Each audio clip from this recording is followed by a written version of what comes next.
She is the shadow at the edge of dawn, the silence that falls before the world remembers how to breathe.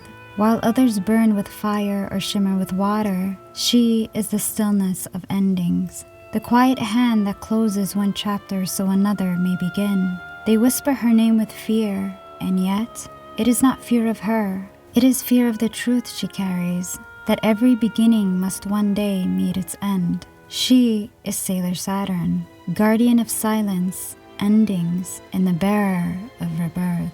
She is the inevitable, and the inevitable is not cruel, it is sacred. Sailor Saturn's civilian name is Hotaru Tomoe. Hotaru means firefly in Japanese, and in Japanese mythology, fireflies are associated with the souls of the dead. Their flickering lights are seen as the ethereal glow of these spirits. This connection to the spirits of the dead also contributes to the firefly's symbolism of fleeting beauty and the impermanence of life. Their brief but brilliant existence illuminating the night before fading away is a powerful metaphor for the short and fragile nature of life, and it mirrors Hotaru's character perfectly. For she, too, is a fragile flame in the darkness, a soul who seems destined to vanish, yet whose presence leaves an indelible mark, proving that even the briefest spark can change the night. Tomoe consists of two kanji letters. To means earth, and moe means to sprout. Together, Tomoe means new life emerging from earth. This is highly symbolic to Sailor Saturn's role as the guardian of death and rebirth. She destroys, but life springs forth anew in her wake. Her very name foreshadows her destiny as both an end and a beginning. She was born on January 6th, making her a Capricorn, an earth sign. Capricorn is ruled by the planet Saturn. In astronomy, Saturn stands apart as a jewel of the heavens, adorned with rings that set it apart from every other planet. Those rings, delicate yet unbreakable, are boundaries made visible. And so too does Sailor Saturn embody the ultimate boundary, the line between life and death. Saturn's great distance from the sun gives it an aura of cold remoteness, reflecting the isolation that defines Hotaru's childhood. Yet within this isolation lies power. Though the planet is a giant, it has no solid ground, a paradox of immensity without foundation, echoing Hotaru's fragile body that contains unimaginable force. Even its orbit is slow, taking nearly 30 years to complete a cycle, reminding us that Saturn governs not fleeting moments, but the long rhythms of time, decay, and renewal. In astrology, Saturn is known as the great teacher. It is not the planet of easy lessons, but of hardship and boundaries, of the karmic trials that carve depth into the human soul. Those who fall under its influence learn through suffering, and Hotaru is no exception. Illness, possession, solitude, her life is a mirror of Saturn's weight. Yet just as when Saturn's return in astrology marks the end of one cycle and the rebirth of another, Sailor Saturn holds within her the same paradox. She is the destroyer who clears the field so that life may begin anew. And in mythology, Saturn takes us deeper still. The Romans saw him as the god of time and harvest, the one who reaps what has grown. The Greeks called him Cronus, the titan who devoured his children in fear of being replaced, only to be overthrown and give rise to a new age. These myths remind us that time consumes all things, yet in its devouring, it also prepares the ground for something greater. Sailor Saturn carries the same double-edged truth, feared as the harbinger of endings, but essential for the birth that follows. To call upon her is to summon silence, but it is not the silence of nothingness. It is the silence before the first note of a symphony, the silence that makes creation possible. Her attacks also reflect her cosmic role as the guardian of endings. Silence Glaive Surprise challenges destructive energy from her silence glaive, releasing a wave that devastates her enemies. It symbolizes the reality of endings. Death and destruction often arrive as a shock, unbidden and unstoppable. The attack is a reminder that silence is not a gentle absence, but a force strong enough to erase all sound, all resistance, and all life. Death Reborn Revolution is perhaps her most feared attack. This technique embodies her role as the harbinger of destruction. With this power, she brings about the annihilation of worlds. But even here, the name carries a contradiction. Death and rebirth are fused into one concept. Saturn destroys not out of cruelty, but to clear the way for new creation. Her glaive falls, and with it, everything ends. But from that silence, rebirth becomes possible. Unlike her offensive powers, Silence Wall is a shield, a barrier of energy that protects herself and others. This attack reveals the gentler side of Saturn's silence. Here, silence does not mean destruction, but sanctuary. Within her wall, there is no harm, no intrusion, only peace. It is the same silence one finds in sacred spaces. Though not always framed as an attack, Saturn's glaive itself is symbolic. It is the instrument that can bring down civilizations with a single gesture. Yet, it is also her burden. She carries it like the weight of destiny. The glaive is not a weapon of choice, but of inevitability. Every time it is raised, it signifies a threshold moment, the line between continuation and collapse. Even when Saturn does not act, her very presence carries symbolic weight. Her greatest attack is not always used, because it is reserved for when the balance of the world itself collapses. In mythology and philosophy, dormancy is often a hidden power, a seed buried in silence waiting for the right moment to awaken. Saturn embodies this. Her power exists in waiting in silence, in the potential for transformation.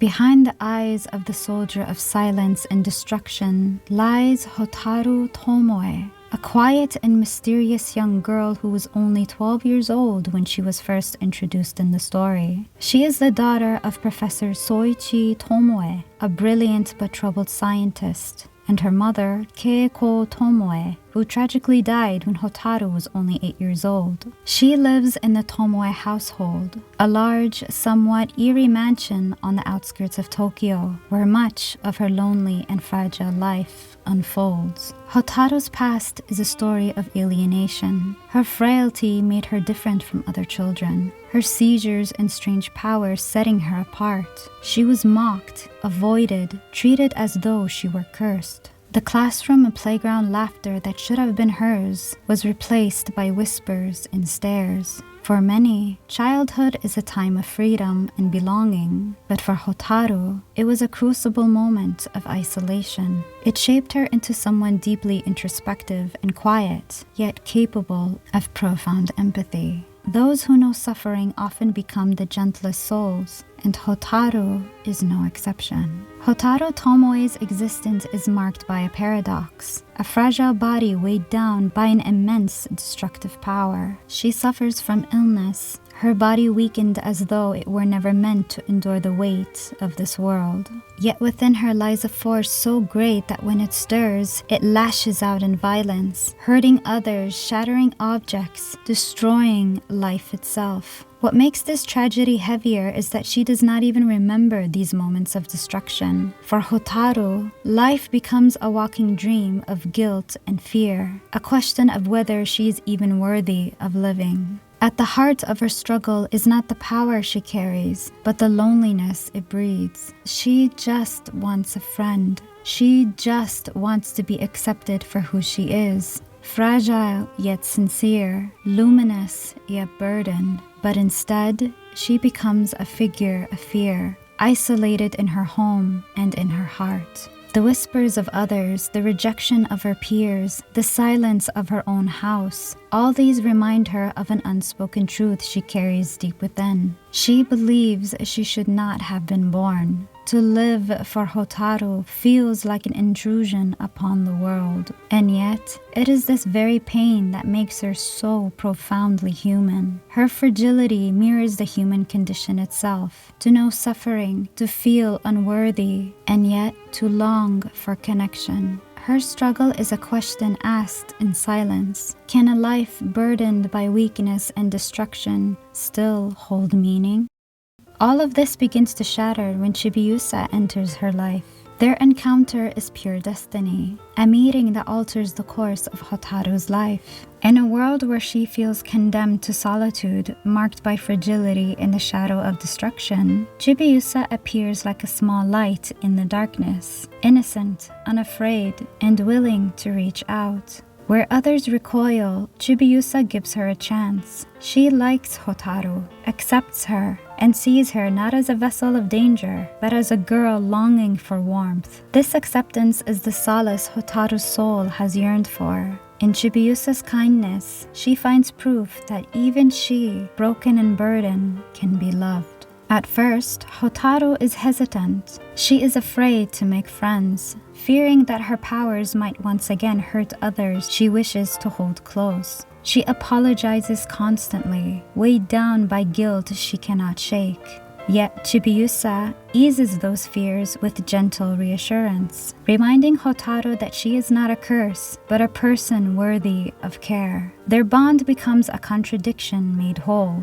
Hotaru, who destroys without meaning to, learns that she can also heal. Her touch, once feared, becomes a gift of restoration, an act that mirrors her own journey from despair towards hope. It is to Chibiusa that Hotaru confesses her deepest vulnerability, her fear of herself. And it is Chibiusa she asks to save her, not with power, but with the simple grace of friendship.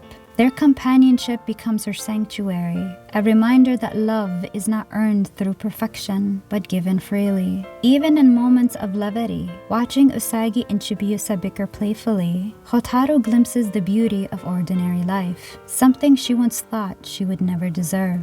This friendship is not only comfort, but salvation. When Hotaru, a Sailor Saturn, prepares to unleash her power of destruction and sacrifice herself against Nihilania, it is Chibiusa who stops her. She reminds Hotaru that self-destruction is not the only way, that faith in others is just as powerful as solitary sacrifice. In that moment, Saturn learns that her role is not only to end, but to trust, to live, and to fight alongside others. Through Chibiusa's unwavering loyalty, Hotaru discovers that she does not stand alone. The Sailor Guardians, once distant and wary of her destructive power, grow to believe in her as well. They see not only the Guardian of Silence, but the fragile, luminous girl who longed for acceptance. In their trust, Hotaru's destiny transforms. No longer a lonely flame burning toward extinction, but a light woven into the constellation of friendship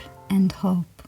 Hotaru's father, Professor Sailor Tomoe, is a man whose brilliance became his undoing. A gifted scientist, he devoted himself to the study of genetics and life sciences, pursuing knowledge with a passion that bordered on obsession. Yet, as so often happens in human history, the quest for knowledge without restraint opened the door to tragedy. His twisted mind attracted monsters from an alien world, and his fateful connection with the Deathbusters began not as malice, but as desperation. The catalyst was an accident in his laboratory, an explosion that claimed the life of his wife, Keiko Tomoe, and gravely injuring young Hotaru. For Professor Tomoe, this was not merely loss, but a wound so deep it unraveled his very humanity. His genius became entwined with grief, and grief made him vulnerable. At that breaking moment, he encountered Gurmatoid, an alien entity of the Deathbusters who offered him what no science could, power beyond human limits, and a chance to restore what he had lost. In accepting Gurmatoid, Tomoe became possessed, his body a vessel for the Deathbusters' will. What began as a desire to save his daughter warped into an alliance with forces of darkness. His research was twisted into experiments on diamonds, grotesque fusions of human life and alien corruption. The Tomoe mansion, once a home, became the laboratory of the Deathbusters, where science was no longer the pursuit of truth, but a tool of destruction. Hotaru Tomoe's fragile body bore not only the weight of illness, but the mark of her father's experiments. After the catastrophic incident that left her gravely injured, Professor Tomoe, now under the influence of the Deathbusters, sought to save her not with compassion, but with science twisted with despair. She became the fruit of his life's work, the fusion of human and machine, a child reshaped into a cyborg. The professor recreated her body as if she were a doll, artificial, mechanical, and fragile. She became a living experiment, a child whose existence was redefined by wires and metal hidden beneath pale skin. Her little body was no longer her own, but a vessel of wires, implants, and scars, an imitation of life preserved only by his obsession. The scars of this transformation ran deeper than flesh. Hotaru carried them like invisible chains, a fragile life suspended between what she once was and what her father made her. To conceal the physical traces of these procedures, she wore long sleeves and thick stockings all year long, even in the heat of summer. Her garments were not fashion, but armor, a barrier between herself and the world, shielding her from judgment and from the shame of being something less, or perhaps something more, than human. This concealment became symbolic of her life itself. A girl covering her wounds, hiding her scars, masking her difference in the hope that perhaps she could still be accepted. Yet beneath those layers lived a constant tension, the knowledge that she was not like other children, and that her very body was a patchwork of suffering and survival. And yet, within this artificial frame lay a deeper truth. The only way to truly preserve her life was for her to awaken as Sailor Saturn. In her broken body resided not just fragility, but a power vast enough to rival the cosmos. Saturn was both her curse and salvation, the paradox of destruction and rebirth bound into the body of a girl who should have never survived. Sailor Saturn is unlike any of the other guardians. She is the embodiment of silence, ruin, and rebirth. She is feared because she alone holds the power to end entire worlds with a single gesture. Where others fight to protect and preserve life, Saturn's role is to destroy, to cut the thread when destiny demands it. Her glaive is not a mere weapon. It is the scythe of inevitability. When it falls, civilizations collapse, and silence swallows all that was. Her awakening is bound to the power of 3 talismans, the garnet rod of Pluto, the space sword of Uranus, and the deep aqua mirror of Neptune. When these 3 sacred relics are brought together, their resonance calls forth the guardian of silence from her slumber. This is not a gentle summoning, but a warning. The talismans awaken Saturn only in moments of great crisis, when the world itself teeters on the edge of annihilation. To call her forth is to admit that destruction may be the only salvation. But the reason she is so feared lies in her past. Long ago, during the Silver Millennium, Saturn awakened in a moment of catastrophe. When the Moon Kingdom faced its downfall, it was she who lowered her glaive and brought silence upon the world. With her power, she extinguished civilization itself, an act not of cruelty, but of duty. In that silence, the cycle of rebirth could begin anew. Yet to the outer senshi, this memory remained a wound. Saturn was not only a comrade, but also the executioner of worlds. Her awakening was synonymous with the end. Therefore, when Hotaru's fragile and wounded body teetered on the edge of death in the modern era, the outer senshi faced a terrible dilemma. They knew that for Hotaru to live, Sailor Saturn must awaken. And yet, they also knew what that awakening could unleash. To them, it seemed better to end Hotaru's life before Saturn could arise again, rather than risk the silence of the entire planet. Their fear was not of the girl, but of the destiny bound within her. Hotaru Tomoe's tragedy does not end with her fragile body or her scars. It deepens within the darkness that takes root within her. For within her, 2 personalities reside. Sailor Saturn, the guardian of silence and rebirth, and Mistress 9, an alien life form from the Tau Nebula who claims Hotaru's body as a vessel. Mistress 9 is a member of the Deathbusters, serving under Master Pharaoh 90, the ruler of silence who seeks to engulf the world in ruin. Their aim is singular, to collect pure heart crystals to obtain the Holy Grail so that Pharaoh 90 may cross the threshold into this world, bringing forth the eternal silence in the end of all life. For Hotaru, this possession is a torment that mirrors a fractured psyche. Having Mistress 9 within her feels like being torn into two, like being bipolar with multiple selves locked in battle.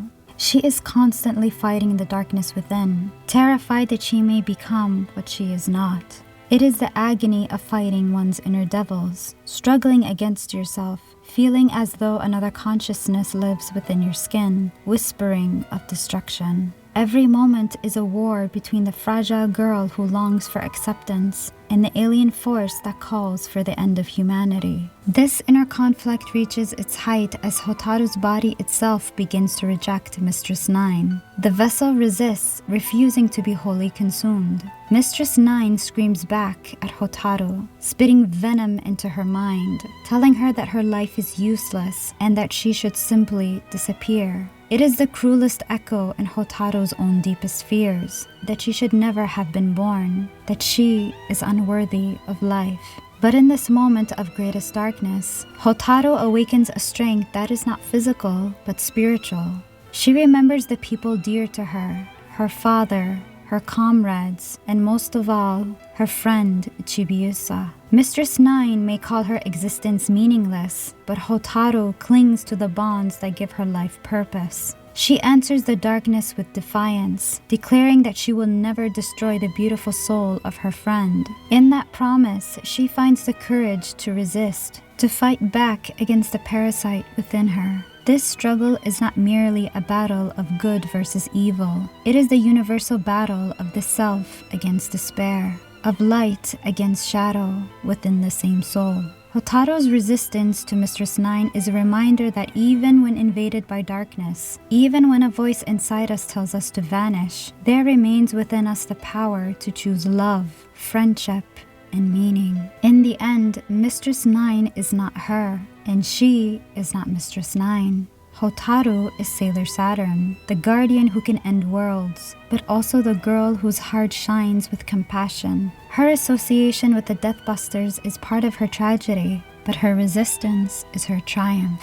For though she carries the darkness inside her, she refuses to let it define her. When Mistress 9 was finally cast into silence, Hotaru's soul, long trapped, long torn between darkness and light, emerged in its truest form. In that moment, she was no longer the fragile, trembling girl of shadows, but Sailor Saturn, the guardian of ruin and rebirth. Her awakening was not the herald of despair, as so many feared, but the revelation of her deepest truth, that her power, feared by all, could also be used to save the world. As Saturn, she turned first to Sailor Moon, her voice filled with quiet gratitude. She thanked her for saving her body, for giving her the chance to stand once more in her own strength. But Saturn also knew the weight of her destiny. She carried within her the knowledge that only she could end the threat of Pharaoh 90. No other hand could wield the silence she bore. No other soul could step into the abyss as she could. Without hesitation, she declared her resolve. To save the planet, she would sacrifice herself. For to defeat Pharaoh 90 was to enter its very core and unleash her final power. She understood the price, that to summon the full measure of her destruction was also to end her life as well. It was not only a battle, but a self-destruction, a surrender of her fragile reborn life. And yet, she did not waver. With tranquility in her voice and the solemnity of one who has embraced her destiny, Sailor Saturn hurled herself into the heart of Pharaoh 90. There was no fear, no regret, only the stillness of acceptance. To the world, she was a figure of silence, but in truth, her act was a cry of love. The decision to extinguish herself so that others might continue to live, so that the earth might know light once more. In that instant, Saturn became both the destroyer and the savior. Her silence was not void, but the fertile ground of renewal. Her sacrifice was not an end, but a beginning. And though her body was lost within the depths of Pharaoh 90, the purity of her will ensured that the world was given another dawn. The silence she brought was not the end of life, but the clearing of the stage so that new life might flourish. It was the paradox of Saturn's power. In her death, she preserved life. In her ending, she gave rise to continuity. Yet beneath this cosmic symbolism lies a deeply human truth, one that touches on the psychology of sacrifice. Hotaru had spent her short life feeling fragile, unworthy, a burden to others. She believed she should never have been born, that her existence was a mistake. Her body was weak, her powers uncontrollable, her memories fractured by destruction she could not recall. To her, life was something she endured, not something she gave. And so, in choosing to sacrifice herself, Hotaru found what she had long yearned for, a sense of purpose. For someone who has lived in the shadows of self-doubt, the chance to lay down one's life for others can feel like redemption. It is the transformation of despair into meaning, to finally be useful, to finally protect rather than harm, to finally be remembered not for destruction, but for salvation. This was the quiet yearning that lived in Hotaru's heart. And casting herself into Pharaoh 90, she was not only ending the threat, she was healing her own deepest wound. She could now believe that her existence mattered. This is the psychology of the self-sacrificer. A person who has lived feeling powerless, voiceless, or broken often finds empowerment in offering their own life for a cause greater than themselves. It is not merely death they embrace, but the certainty that at last they have fulfilled their place in the world. For Saturn, the silence she bore was no longer a curse. It was the final, ultimate gift she could give, and in giving it, she affirmed her worth, not as a burden, not as a mistake, but as the savior who gave the world another chance to dream. There are loves in this world that are unshaken, radiant, pure, and there are loves born in shadow, wounded, corrupted, wrapped in tragedy. Yet no less real, no less powerful. The bond between Hotaru and her father belongs to the latter. It is a love that endured through madness, through the touch of evil, through the machinery of despair.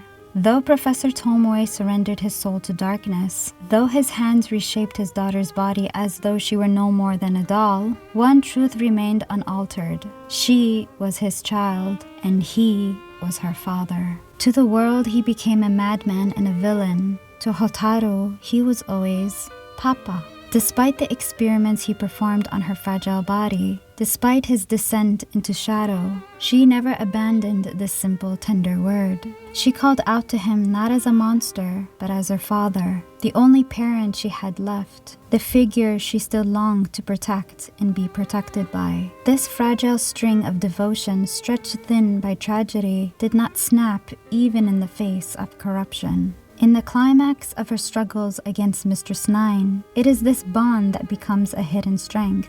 Though Mistress 9 has overtaken Hotaru's body, Professor Tomoe refuses to let go of his daughter. He holds her tightly, calling her name again and again, pleading for Hotaru to return to him. He sees what others cannot, that even beneath the alien voice, beneath the vessel of destruction, his daughter still lingers. His arms, which once remade her body as though she were a machine, now cling to her with the warmth of a father's embrace, as if reminding her that she is not just a vessel, not just a weapon, but his beloved child. And Hotaru hears him. In the sea of darkness where Mistress 9 screams for her to disappear, the echo of her father's voice cuts through like a fragile but unyielding light. His love, yet twisted, flawed, yet deeply human, becomes one of the anchors that helps her resist complete annihilation. Though he could not protect her from scars, nor from becoming entangled with the Deathbusters, his faith that his daughter was still within gave her the strength to defy Mistress 9.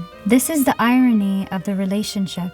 Born of tragedy, marked by darkness, yet bound by an unbreakable love. It is the kind of love that does not erase the pain or undo the horrors, but one that, in its persistence, transforms into a weapon against despair. It reminds us that even in the most corrupted of bonds, the essence of human love can remain. And sometimes, it is enough to call someone back from the abyss. When Sailor Saturn fulfilled her role as the guardian of silence, bringing an end to the devastation of Pharaoh 90, Hotaru's fragile life came to its close. But within the universe of Sailor Moon, endings are never merely endings. They are also the beginnings of something new. In the wake of destruction, she was not erased forever. Instead, she was reborn, her soul cradled gently by destiny, and reincarnated into the form of an infant. It is here, in this miracle of renewal, that the story of Hotaru Tomoe and her father finds its most bittersweet grace. Once torn apart by darkness, by the corruption of the Deathbusters, by the weight of scars and tragedy, they were given another chance. Not as haunted souls chained to the past, but as father and daughter restored into innocence. Professor Tomoe, whose love for his daughter had endured even through madness, once again held her in his arms. This time, he did not hold a vessel of despair, nor a body fused with machinery, but a child reborn in purity and hope.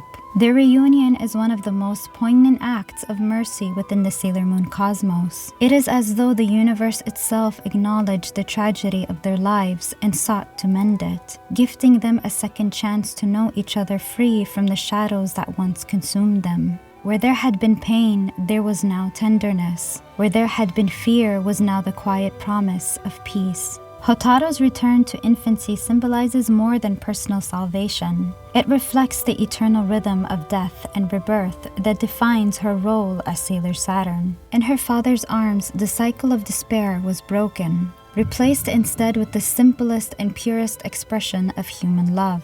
The embrace of a parent and a child no longer haunted by the past, but free to begin again. Hotaru's reincarnation on Earth is more than the return of a lost life. It is a profound symbol of second chances. Where once she carried only scars, weakness, and the burden of destruction, she is reborn into innocence. No longer the lonely girl with a fractured body and a haunted soul. She is given the gift of a normal childhood, one untouched by the darkness that once consumed her. In her rebirth, the universe itself seems to declare that no destiny, however tragic, is final. This time, Hotaru is not raised in isolation, but embraced by guardians who recognize both her fragility and her potential. Sailor Pluto, Uranus, and Neptune, once prepared to kill her rather than allow her awakening, now take her into their care. They nurture her as a child, not as a weapon, offering her the maternal and parental protection she was denied in her first life.